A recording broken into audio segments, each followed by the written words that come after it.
It's a phone call these families wouldn't wish on anyone. I wanted to just at least just hold him one more time. A 15-year-old boy just beginning high school. Nico was at the wrong place at the wrong time. A father of 4, newly engaged, murdered in front of his 2 children on a busy sunny afternoon. You took a father away from his children. You robbed the children from their father. A newborn baby girl tragically left behind the same day she was born. You have a young child that never got to, live their life. A proud uncle, a son, gunned down, known witnesses refusing to come forward. I need this to be at rest.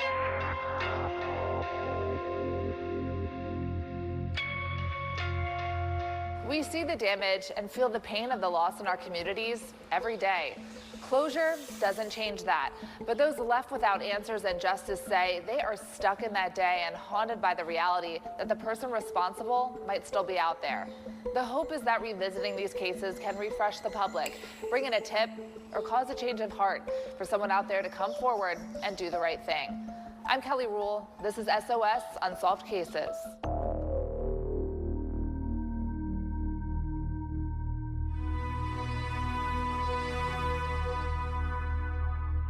He was like, had your back, you know what I mean? Like, I know he would do anything for me. That's the kind of kid he was. He'd do anything for whoever he loved. And that's how he died.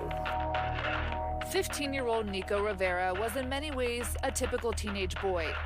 He loved baseball, gaming, bikes, being active. I feel like I need to protect them. Mom, Esther Kim, says as a freshman in high school, he wanted his space and she was learning how to navigate that. Living in Oxford Circle, he attended Samuel Fells High School, but she wanted a new start for the family and moved to North Philadelphia. She says shortly after starting at Fells, Nico was jumped during a fight and she pulled him out to go to Kensington High School, close to their new home. And I feel like he really tried to, towards the end, like I saw a different, shift, and yeah. She says Monday, March 13th, 2023, started like an ordinary day. She went to work. She had to travel more than an hour outside the city that day, and Nico went to school like usual. But he didn't stay there. Lieutenant Tom Walsh with the Philadelphia Police Department says Nico left around 10 a.m. because of a fight his friends were involved in back at Fells.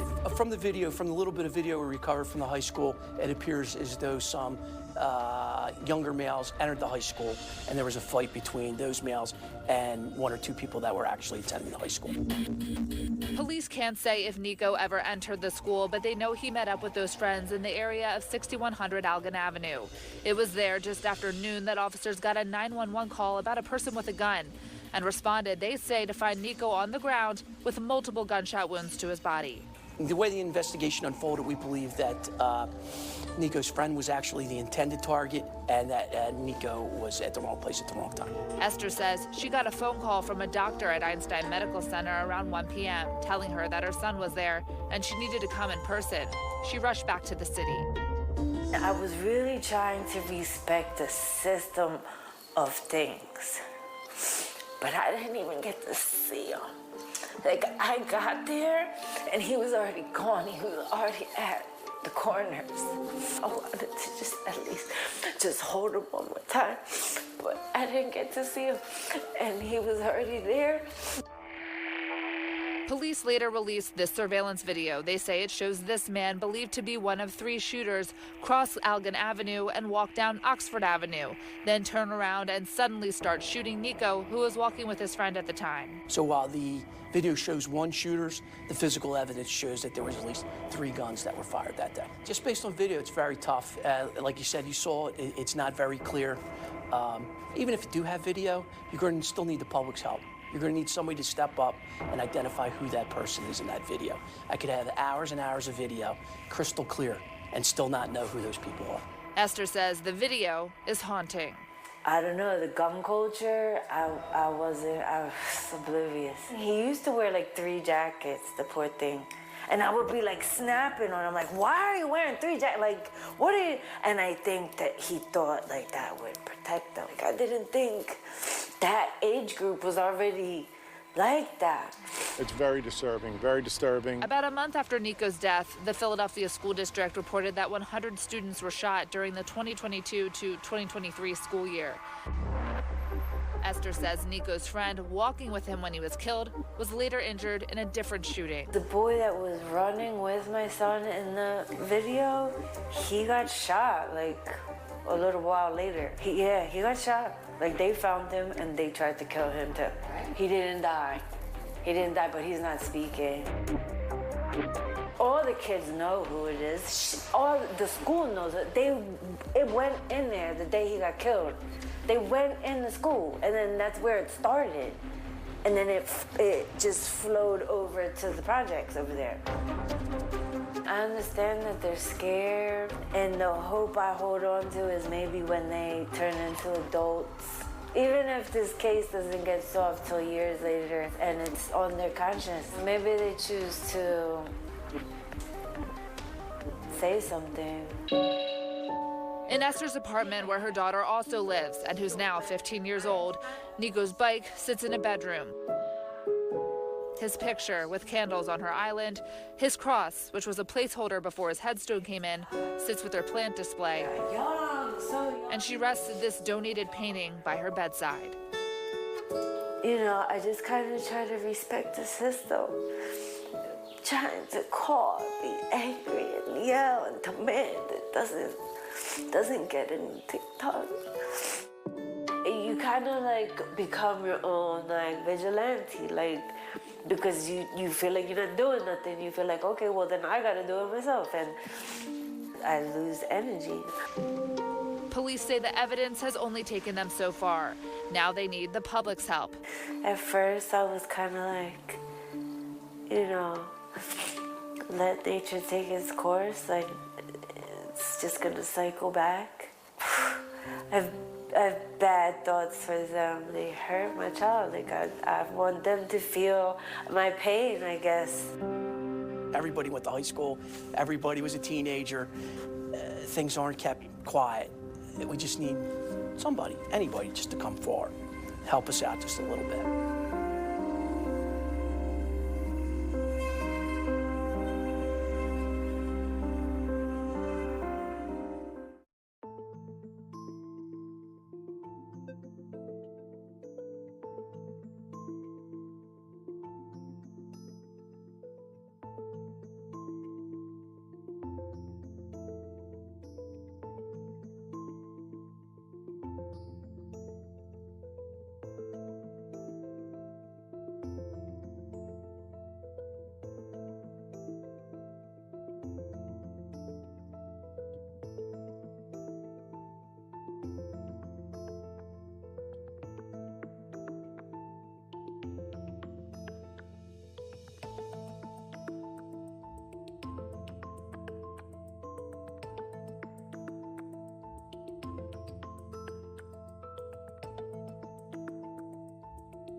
Every year I say, I'm gonna do it, and then I freeze up and I don't do it. A beautiful box with her son's name, an ode to his favorite sport, loving son and father. It's been 10 years this month, but Crystal Heath says she still can't bring herself to move her 33-year-old son's ashes inside, despite a mental count of every single day that's passed. To count the days is insane, but I got nothing else. I have nothing else. He was a colorful guy. Crystal is now going for her doctorate, living in Magnolia, Delaware, a journey from when she had her son Edwin, who goes by Eddie, in New York. We grew up together. I was a teenage mom, and, you know, I wanted better for him. Eddie kept his love for New York teams and music, but fully adapted to a new life in Delaware, starting a family of his own. Newly engaged, 4 children, living in Bear. He lived every day, you know, of his life for those kids. Less than 24 hours after talking to his mom about planning a vacation, Newcastle County Police say on May 13th, 2015, around 4 in the afternoon on a nice spring day, Eddie parked just outside his apartment building at 149 Antlers Lane, part of Fox Run Townhomes. His 9-year-old daughter and 6-year-old son, who has special needs, stayed in the car. Our officers responded to the scene and find a male subject on the curb between the parking area and the front door of the residence, suffering from multiple gunshot wounds. Eddie's kids ran off and hid in a nearby wooded area. And I get a phone call from my daughter-in-law and said Eddie got shot. I said, you gotta be kidding me. I said, not Eddie. And when she said that, I mean, all I could do was just scream. He didn't deserve to be gunned down at 4 o'clock on a Wednesday. All of these children out here coming home from school, and these cowards do this. Cowards. Police say they've spoken with a number of witnesses and determined that the man in this surveillance video from the complex was the shooter, lingering around a park, possibly on a phone, before killing Eddie. After the shooting, police believe he went towards Route 40 and got inside some kind of sedan. Description of the individual wasn't very detailed. The only thing that kept arising during our initial investigation was that this person potentially had a thick beard or potentially a fake beard that he was using as a disguise. Detective Joshua Smith with the Newcastle County Police Cold Case Unit says they've extensively looked into the fake beard theory, but came up short. Worked to track down that nondescript sedan, looked at DNA and ballistic evidence, cell phone records, and have spoken to witnesses. Crystal says her son was in a custody battle at the time. It was calculated because once he went in the house, they knew what time he would come back out. These folks, they can run from state to state, from county to county, but they're gonna get caught. They're going to get caught. They have to. We definitely believe that there's more witnesses out there who have, for whatever reason, not felt comfortable coming forward and speaking to us. But the fact that his children witnessed it and had to live with that all these years with no closure and no justice is probably the saddest part of the whole thing. Eddie is the king of hearts in the Crime Stoppers deck of cards handed out to area prisons and community centers. Crystal keeps close contact with police. Eddie's oldest daughter is now 19 and attending college. His youngest, who was only 7 months old at the time he died, never got to know him. You know, looking at my oldest granddaughter, she looks exactly like my son, and when I see her, I see him. All of his children have his personality. They're smart. I'm just asking, help us out, you know, so that my son can rest, so I can take the ashes out of the original box and put them in here.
In 1986, this was sort of like almost the center of town. Bustling Priscilla Town Center along Route 42 in Washington Township, equipped with cameras and other security measures, looked a lot different 38 years ago. But back in 1986, there was no cameras here at all. So detectives had to start from zero. Chief Patrick Gersick with the Washington Township Police Department says on the morning of December 4th, 1986, a pig farmer searching for food and scraps for his farm in a dumpster behind what was Paisano's Pizza at the time made a horrific discovery. And he came upon a baby. He thought it was a baby inside of a trash bag that he had ripped open. The FBI Philadelphia says baby Jane Doe was wrapped in this distinct towel showing an African plain scene with a cheetah image, pictures that investigators thought would bring in more tips. They believe she was born that day, full term, white, 7 pounds with dark hair and brown eyes. Her death was ruled a homicide by asphyxiation. Chief Gersick says he was a police explorer with the department when the case came in.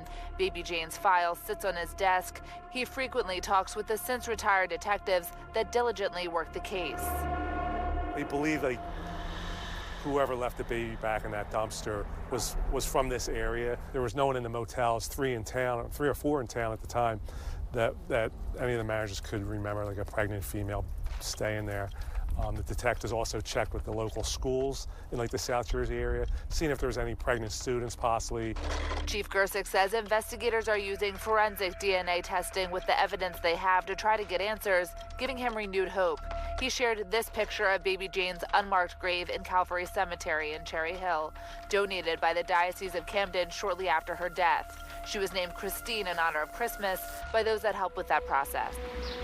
Today, the patch of grass, now dirt, after a major development. You have a young child that never got to, live their life. Obviously, law enforcement is busy day to day with the things that happen now, but we don't forget the things that happened before. Earlier this year, the Gloucester County Prosecutor's Office with the FBI, New Jersey State Police, and Washington Township Police exhumed the body of baby Jane Doe here at Calvary Cemetery in Cherry Hill. They say they were able to pull viable samples and sent them off for DNA testing. This takes public monies in order to do something like this. So we don't, you don't enter into this without a lot of thought and say, okay, do we expend the resources, both human resources, as far as investigatively, as well as the cost of the technology assessment that we're talking about. So, you never really know, but that you should try. When we put that all together, hopefully we get a hit. Chief of Detectives Tom Gilbert says they outsource for the testing with companies that look at cases across the country, and it can take some time. In this case, we can't guarantee that we will get results that are going to take us further, but if we didn't do these steps, we wouldn't be any further along. He says he's hopeful based on other successful outcomes they've seen, including an identity for the boy in the box in Philadelphia.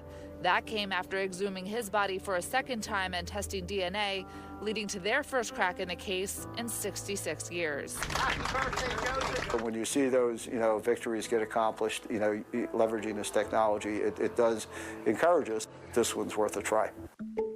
With this situation, if we do find, something out, was it, something, just somebody panicked that it was accidental, or was it, more than that? Will we be able to actually, ever figure that out? We don't know sitting here today.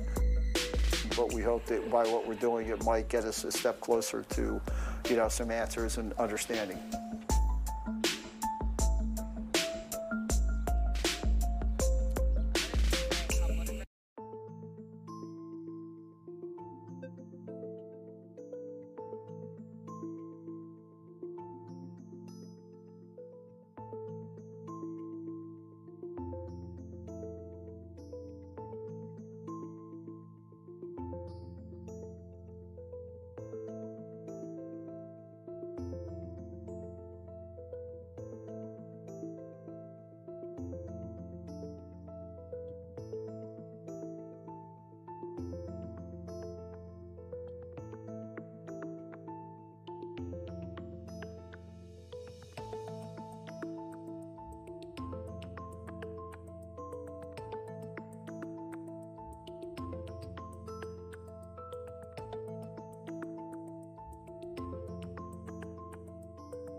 But that was his thing, to ride bikes, dirt bikes. And you see that big old smile? That was him. That was Andrew. I miss him. I miss him. Leda Muniz says this picture sums up her 28-year-old son, Andrew Ayala, known as Drew. Outside, riding, smiling. The only thing it doesn't show is his big heart, which she says was sometimes misunderstood. He didn't have any children, so he loved his nieces and nephews. He was always picking them up, taking them places. A very loving person. But he had his ways, you know what I mean? Like, because he was overprotective, he was overprotective. He had so many friends that now I see that they were never friends. Leda says her son was still trying to find his way, and at times it impacted their relationship. That was the case on January 3rd, 2022. She says she had family over her house. She has 4 other children. Drew wasn't there, and they got a phone call. Andrew got shot. So I'm like, what? Like, my knees got so weak. I fell to my knees because we wasn't in speaking terms. The Camden County Prosecutor's Office says it was just before 10:30 when county police got a call for a man that was shot in the area of North 20th Street and Wayne Avenue. Our victim was located on the sidewalk area. Officers responded and found Drew with multiple gunshot wounds. They rushed him to the hospital. So when we showed up, the crime scene was fairly large from the shooting and the suspect running away from the area. There was multiple people out there, but at the time, nobody was really willing to talk to us out there on scene. Investigators say Drew was transferred from Cooper University Hospital to a medical facility in Atlantic City for treatment. He's clearly fighting. 6 months. The strongest soldier. Definitely was. Definitely. But after nearly 5 months in the hospital, in May, Drew died from his injuries. The investigation shifting from a shooting to a homicide. I know this is a little bit more challenging because it became a homicide kind of late in the game, and how does that impact the investigation, if it does? So it's difficult having a delayed homicide because at that point we have lost some assets, right? Video only saves for so long. There's certain kinds of cellular data that might be gone at that point. The Camden County Police Department shooting response team did a very good job. They collected a lot of video that was able to help us advance the ball, but it's always tough coming in after the fact. For the first time since Drew's murder, the prosecutor's office released this video to Fox 29 of the moments after he was shot. What we'll see is a suspect fleeing the scene, and you'll notice a large flash consistent with muzzle flash from gunfire. It shows the alleged shooter turning around and firing in the direction of 20th Street. The person is blurry, they're covered up, it's winter time. It'd be very hard to make an identification, and that's a frustrating aspect of this case. I wish I was there every moment. I would have caught that bullet for him. You know, parents supposed to go before your children. The prosecutor's office says Drew was hanging out in that night with at least one other individual. It's not clear what led to this, and that's the really frustrating aspect of it, because we know that there are people with information. We know that there are people out there that night. We actually know who some of these people are. We know someone who was with Drew at that time. And time again, we've tried to have these people come in and speak with us, and they refuse to do so.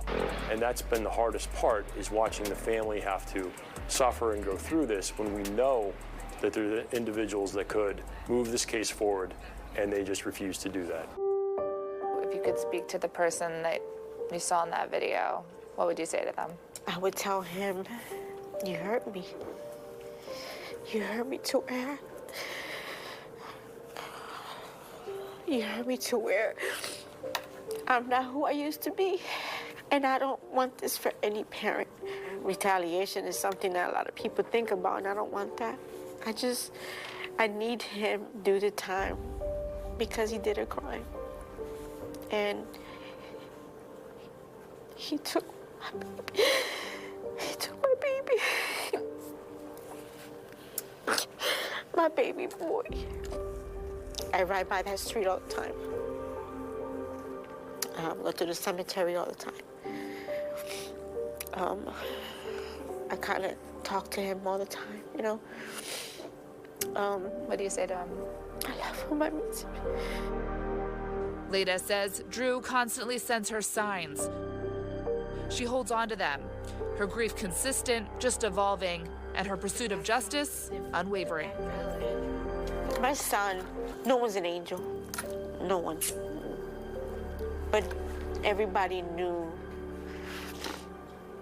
that my son will always be there for them. My son was loyal. He was loyal. And that's all I'm asking for. Give him loyal in return, to where you don't worry about what no one else is saying. Just say what you know.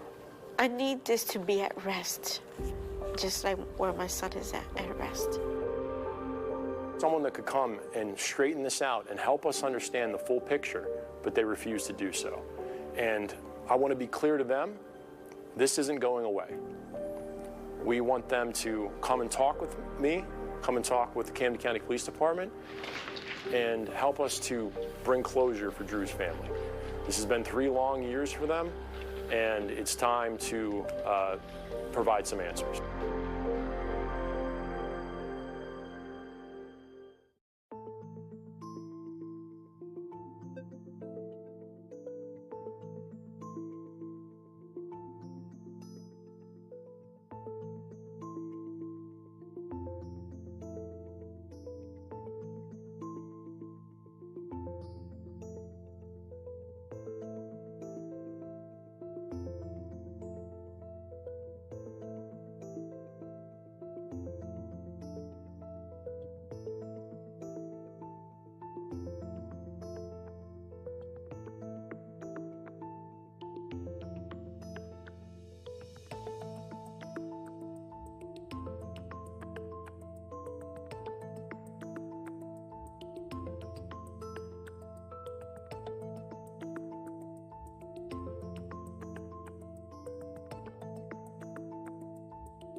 Investigators are adamant these are not cold cases. They're open.